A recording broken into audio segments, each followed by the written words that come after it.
there are so many type of phobias. First of all, we should know what is the meaning of phobia. Phobia होता क्या है? तो phobia होता है emotional disorder.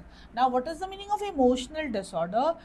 Emotional disorder का मतलब होता है जब आप अपने इमोशंस को कंट्रोल वे में यूज़ नहीं कर पाते हैं. गुस्सा बहुत आना, प्यार बहुत आना, डरना बहुत, घबराना, anything which is not rational, that is called emotional disorder. Mental disorder is something else. We are talking about emotional disorder. तो फोबिया भी एक तरह का इमोशनल डिसऑर्डर है जिसमें हमारा इमोशन आउट ऑफ कंट्रोल हो जाता है. इसमें कौन सा इमोशन आउट ऑफ कंट्रोल जाता है? तो वो है डर. हमारा जो डर वाला है, देखिए थोड़ा बहुत डर सबको लगता है, लेकिन इसमें अगर डर आउट ऑफ कंट्रोल हो गया है, इतना डर लग रहा है कि you can do anything, you can jump from somewhere, you can kill someone, you can get killed, तो that is called phobia. Phobia होता क्यों है, इसके रीज़न क्या है फोबिया होने के? तो फोबिया होने के दो रीज़न हो सकते हैं. या तो नर्चरिंग, यानी कि जब बच्चा एक शुरुआती दौर में होता है तो उसके साथ जो कुछ हादसे हो जाते हैं वो भी उसे एक फोबिक बना सकते हैं. जैसे किसी बच्चे के साथ आग से कोई हादसा हो गया या ऊंचाई से हो गया तो उसके दिमाग में वो बैठ जाता है और वो एक फोबिया बन सकता है. या फिर जेनेटिकली नर्चरिंग, नेचर, समटाइम माँ की पेट में जब आप फीटस हैं या तो माँ के साथ कुछ हुआ, वो भी बच्चे पे इम्पैक्ट कर सकता है. या जेनेटिकली भी हो सकता है कि आपके पेरेंट्स को किसी चीज़ से डर लगता हो और वो पास ऑन हुआ हो. तो ये है number 2. Number 1 is this is not mental disorder, that is emotional disorder. और इमोशनल डिसऑर्डर का क्या मतलब होता है? आपके जो इमोशन है वो बेलगाम चलते हैं, रैशनल नहीं होते. और यहाँ पे हम बात कर रहे हैं डर वाले इमोशन की. रीज़न क्या होता है? इधर नर्चरिंग पार्ट और जेनेटिक, या तो नेचुरल पार्ट. अब ज़रा हम देखें कितने तरह के फोबियाज होते हैं. भाई फोबिया में लोगों को हार्ट अटैक हो जाता है, लोग जो है वो इतना डरते हैं कि दिल जो है वो अनकंट्रोल धड़कने लगता है. उस टाइम पर वो कुछ भी कर सकते हैं, कुछ भी, दे कैन डू एनीथिंग, इतना ज़्यादा डरते हैं. तो कुछ बहुत ही कॉमन फोबियाज हैं हमारे पास. पहला है claustrophobia. Claustrophobia is that is बंद जगह से डर लगना. बचपन में कभी किसी ने आपको बंद कमरे में बंद कर दिया था और आपको बहुत डर लगा था, that is in your subconscious brain, वो आपको बंद जगहों से बहुत डर लगेगा. या पेरेंट्स एक्स्ट्रा स्ट्रिक्ट जब होते हैं, जब बच्चे को सफोकेशन होता है, वो भी एक रीज़न हो सकता है क्लॉस्ट्रोफोबिया का, बंद जगह से डर लगना.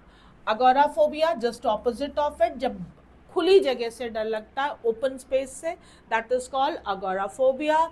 एक्रोफोबिया, हाइट से डर लगना, ऊंचाई से डर लगना, that is called acrophobia. Aquaphobia, पानी से डर लगना. पायरोफोबिया, आग से डर लगना. Glossophobia, that is public speaking से, लोग को अगर बोल दो कि एक गाना गाओ तो लोगों के पैर कांपने लगते हैं, गला सूख जाता है, यहाँ पर पसीना आने लगता है, एकदम हाथ पैर ठंडे हो जाते हैं, उनको है glossophobia. And kakorrhaphiophobia, kakorrhaphiophobia that is fear of failure. लोगों को हर वक्त चिंता सताती रहती है कि जो एग्ज़ाम हम दे रहे हैं उसमें अगर हमारा नहीं हुआ तो क्या होगा, नहीं हुआ तो क्या होगा. तो that is called kakorrhaphiophobia, that is fear of failure. Now we have some other phobia also, like there is a very new word, nomophobia. Nomophobia, ये नया अभी वर्ड कॉइन कुछ ही साल पहले हुआ है.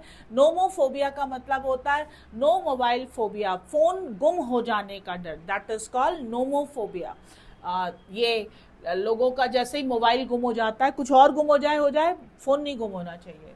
And then one another is xenophobia, foreigners, लोगों से डर लगना. जो जैसे आजकल डोनाल्ड ट्रंप जी को बाकी लोगों देश के लोगों से डर लग रहा है कि भगाओ सबको, that is called xenophobia, foreigners से डर लगना. And then we have word Islamophobia. इस्लाम को लेकर भी जो है, गलत सही मैं नहीं बता रही हूँ, मैं सिर्फ वर्ड बता रही हूँ. Islamophobia that is Islam religion जो भी फॉलो करते हैं उनसे डर लगना, दैट इज कॉल्ड इस्लामोफोबिया।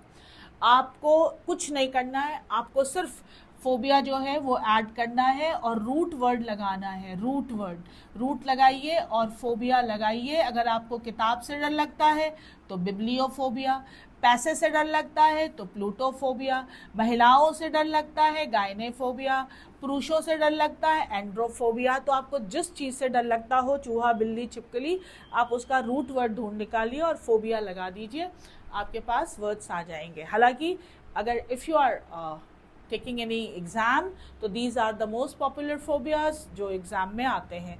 एक चीज़ और, हालांकि यहाँ तो हम इंग्लिश के बारे में बात कर रहे हैं, अगर आपको वाकई ऐसा लगता है कि आपको किसी चीज़ से इतना डर लगता है कि कई बार आपकी जान पे चली आती है और आपको लगता है कि कुछ भी हो सकता है, तो you must go to some psychotherapist, जो उसका एक साइकेट्रिस्ट नहीं, साइकोथेरेपिस्ट के पास जाना है।